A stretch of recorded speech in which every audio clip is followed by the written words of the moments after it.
என் உயிரோடு கலந்திருக்கக்கூடிய தலைவர் கலைஞர் அவர்களின் உயிரினும் உயிரான அன்பு உடன்பிறப்புகளே,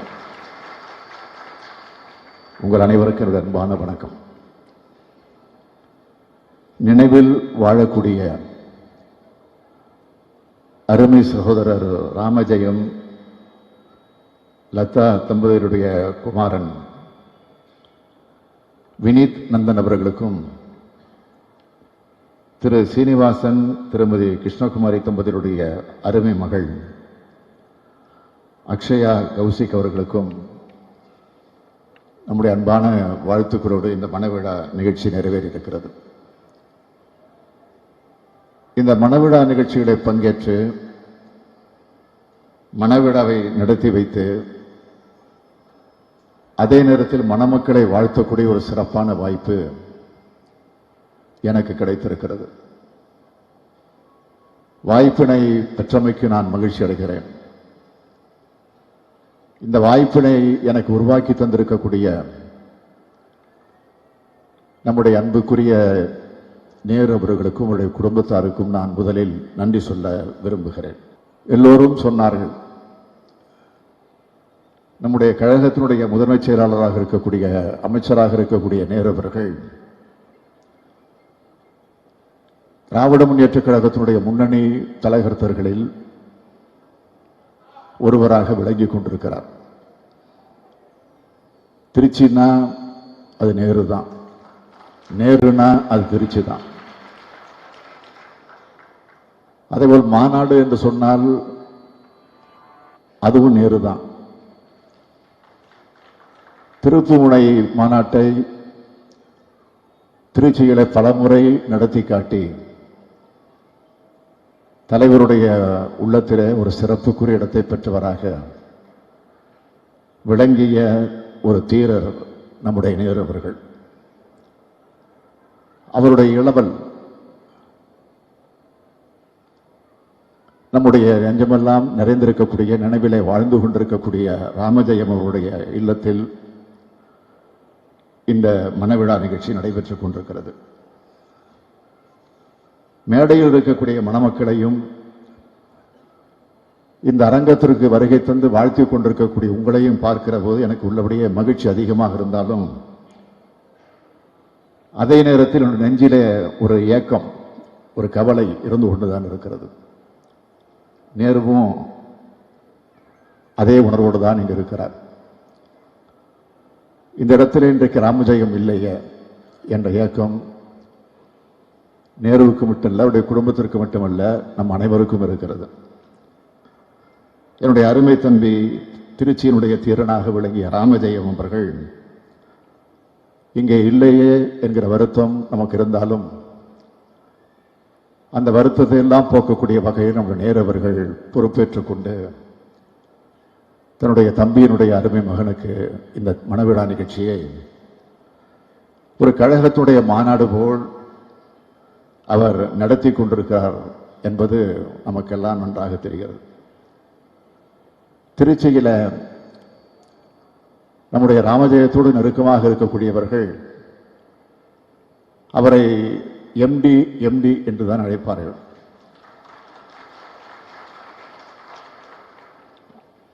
எம்டி என்பது மேனேஜிங் டைரக்டர் மட்டும் அல்ல, அனைவரையும் வசப்படுத்தக்கூடிய மேக்னெட் டைரக்டராகவும் அவர் விளங்கி இருக்கிறார்.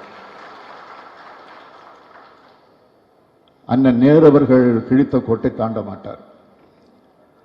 அவர் சொல்லுக்கு கட்டுப்பட்ட ஒரு தம்பியாக விளங்கியவர் நம்முடைய ராமஜெயம் அவர்கள். அது நேருவாக இருந்தாலும் சரி, ராமஜெயமாக இருந்தாலும் சரி, தம்பி ரவி அவர்களாக இருந்தாலும் சரி, கழகத்திற்காக உழைப்பதில் எதையும் எதிர்நோக்கி அவர் உழைத்ததில்லை. கழகத்துடைய வளர்ச்சிக்காக, தலைவருடைய புகழுக்காக உழைத்தவர்கள் இன்றைக்கும் உழைத்துக் கொண்டிருக்கக்கூடியவர்கள். ஆக பல நேரங்களில் பல துன்பங்களை, பல தொல்லைகளை அனுபவிச்சவங்க தான், அதை எதிர்கொண்டவங்க தான். கழகத்திற்காக உழைத்த குடும்பங்கள் உண்டு. அதில் முதல் குடும்பம் எந்த குடும்பம்னு என்ன கேட்டால் அது நேருடைய குடும்பமாகத்தான் நிச்சயமாக இருக்க முடியும். ராமஜெயத்தை நாம் இழந்த போது நேரவர்களும் அவருடைய குடும்பம் அடைந்த துயரம் போலதான் நம்முடைய தலைவர் கலைஞர் அவர்களும் கண்ணீர் விட்டு அழுதார்கள், கவலைப்பட்டார்கள். அப்போது தலைவர் கலைஞர் அவர்கள் முரசொலியில ஒரு இரங்கல் செய்தியை குறிப்பிட்டு காட்டினார்கள். நேருவின் தம்பி ராமஜெயத்தை நேரில் நின்று எதிர்க்க முடியாமல் எப்படியோ கடத்தி கொண்டு போய் வீழ்த்தி விட்டது வீணர் கூட்டம். சிலையாய் நிற்கிறாய் நீ, புகழ் மலையாய் நிலைத்திருக்கும் உன் பெயர் என்று எழுதினார் நம்முடைய தலைவர் கலைஞர் அவர்கள். அவரது வரிகள் வீண் போகாது என்பதன் அடையாளம்தான் இன்றைய தினம் ராமஜெயத்தினுடைய இல்லத்தில் நடக்கக்கூடிய திருமணத்திற்கு இன்றைக்கு ஆயிரக்கணக்கில் ஏராளமானோர் வந்து இதில் கலந்து கொண்டு அந்த குடும்பத்தினுடைய செல்வங்களை வாழ்த்தி கொண்டிருக்கிறீர்கள். சிலையாய் அல்ல, புகழ் மலையாய் ராமஜெயத்தின் புகழும் சேர்ந்து வினீத் நந்தன், அக்ஷயா கௌசிகள் ஆகிய இருவரையும் இன்றைக்கு வாழ்த்தி கொண்டிருக்கிறது. ஏதாவது நம்முடைய தலைமை கழகத்தின் சார்பில் தலைவர் கலைஞர் அவர்கள் எண்ணக்கூடிய அந்த உணர்வுகளை நிறைவேற்ற வேண்டும் என்று சொன்னால் அதை யார் மூலம் செய்யலாம் என்று பேசிக் கொண்டிருக்கிறவர் நேருவை கூப்பிடுங்க அப்படிதான் தலைவர் பலமுறை கூப்பிட்டிருக்கிறார். அண்மையிலே கூட நகர்ப்புற உள்ளாட்சி அமைப்பினுடைய தேர்தல் நடந்துச்சு. இங்கே கூட வாழ்த்திய பல்வேறு நம்முடைய கூட்டணி கட்சியில் இருக்கக்கூடிய தலைவர்கள் எல்லாம் கூட பேசுகிற போது நேருவை புகழ்ந்து பேசினாங்க. ஆனா மனசுக்குள்ள என்ன கோபத்தில் இருப்பாங்கிறது எனக்கு தெரியும். ஏன்னா பேச்சுவார்த்தைக்கு அவரை வேலு அவர்களை போன்றவர்களை தான் நான் நியமிச்சு அந்த பணியை முடிக்க சொன்னேன். ஏன்னா இவங்கள்ட்ட கொடுத்தா, நேருகிட்ட கொடுத்தா அது நிச்சயமாக நிறைவேறும் நம்பிக்கை எனக்கு மட்டும் இல்லை, எல்லாருக்கும் உண்டு. இங்க கூட முத்தரசன் அவர்கள் பேசுகிற போது சொன்னார், தமிழில் அழகா பேசுவார், அதை விட இன்னும் பல மொழிகளும் பேசுவார் என்று. அது எங்களுக்கும் தெரியும், இங்க இருக்கக்கூடிய அத்தனை பேர், எங்களுக்கு மட்டும் இல்லை, நம்ம போன்ற முக்கியஸ்தர்கள் மட்டும் இல்லை, இங்க இருக்கக்கூடிய எல்லாருக்கும் தெரியும், நாட்டுக்கே தெரியும், உலகத்துக்கே தெரியும் அவர் என்ன பேசுவாங்க. இன்னைக்குதான் கொஞ்சம் அமைதியா இருக்கிற காட்சியை நான் பார்க்கிறேன். படபட படபடன்னு இருப்பார் எப்போதும். அங்க ஓடுவார், இங்க ஓடுவார், அங்க ஓடுவார், இங்க ஓடுவார், ஒரு இடத்துல நிற்க மாட்டார்.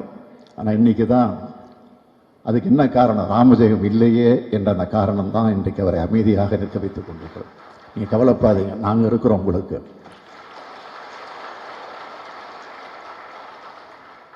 எல்லா இடத்துலையும் வேகமாக தான் பேசுவார். நல்ல காரியமாக இருந்தாலும் சரி, கெட்ட காரியமாக இருந்தாலும் சரி. நம்முடைய செல்வேந்திரன் தான் அடிக்கடி சொல்வார், நேரு எப்பவுமே கோபமாக தான் இருப்பார், பரப்படுவார், மனைவியை கொஞ்சிற போது கூட கோபமாக தான் கொஞ்சுவார்னு சொல்லுவார். அந்த அளவுக்கு நம்முடைய நேரு அவர்கள் ஒரு குடும்ப பாச உணர்வோடு எல்லாரிடத்திலும் அன்போடு பழகக்கூடிய அவர், அவருடைய அருமை தம்பி ராமஜெயம் அவர்கள் இல்லத்தில் நடக்கிற இந்த திருமணத்தில் நம்மெல்லாம் கலந்து கொண்டு இன்றைக்கு மணமக்களை வாழ்த்தி கொண்டிருக்கிறோம். நேற்றைய தினம் நமக்கு ஒரு செய்தி, முதல் கட்டமாக வெற்றி செய்தி கிடைச்சிருக்கு. உங்கள் பல அறிஞ்சிருப்பீங்க. ஏழை எளிய நடுத்தர மாணவருடைய மருத்துவக் கல்வியினுடைய கனவை சிதைக்கக்கூடிய நீட் தேர்வுக்கு விலக்கு பெற வேண்டும். அதை சட்டமன்றத்தில் ஏற்றி நாம் ஆளுநருக்கு அனுப்பி வச்சோம். பல மாதங்கள் கிடப்பிலே போடப்பட்டிருந்தது. அதற்கு பிறகு திடீரென்று ஒரு நாள் அதை திருப்பி அனுப்பி வைத்து விட்டார்கள். அதனால் உடனடியாக அடுத்த சட்டமன்றத்தை கூட்டி மீண்டும் ஒரு தீர்மானத்தை போட்டு மீண்டும் கவர்னருக்கு அனுப்பி வச்சோம், ஆளுநருக்கு அனுப்பி வச்சோம். இது நேற்று வரையில் எங்களுக்கு என்ன நிலையில் இருக்கிறது என்ற செய்தி கிடைக்கல. அதனால் நேற்றைய தினம் நான், நம்முடைய அண்ணன் துரைமுருகன் அவர்கள், பொன்முடி அவர்கள், தலைமைச் செயலாளர்கள் மற்றும் அதிகாரிகள் எல்லாம் ஆளுநரை போய் சந்திச்சு அந்த கோப்பை பற்றி விசாரித்தோம். விசாரிச்சப்போ அவர் என்ன சொன்னார்னா, எனக்கும் சட்டம் தெரியும், 2வது முறை நான் அதை திருப்பி உங்களுக்கு அனுப்ப முடியாது, நான் ஜனாதிபதிக்கு தான் அனுப்பி வைக்கணும், வேற வழி கிடையாது, அனுப்பி வைக்கிறேன்னு சொல்றேன். ஆக முதல் படியில் வெற்றி பெற்றிருக்கோம். இன்னைக்கும் சொல்றேன், விரைவில் அந்த நீட் தேர்வில் இருந்து இந்த நாடு நிச்சயம் விடுதலை பெறும் என்ற நம்பிக்கை எனக்கு இருக்கு. ஆக நேற்றைக்கு கூட நம்முடைய நாடாளுமன்றத்தில் நாடாளுமன்ற குழுவினுடைய தலைவர் டி.ஆர். பாலு அவர்கள் இது பற்றி விளக்கமாக விரிவாக பேசி அங்கு இருக்கக்கூடிய அனைவரையும் அவருடைய கவனத்தை எல்லாம் ஈர்த்திருக்கிறார். அதெல்லாம் இன்றைக்கு பத்திரிகைகளில் செய்திகளாக வந்திருக்கிறது.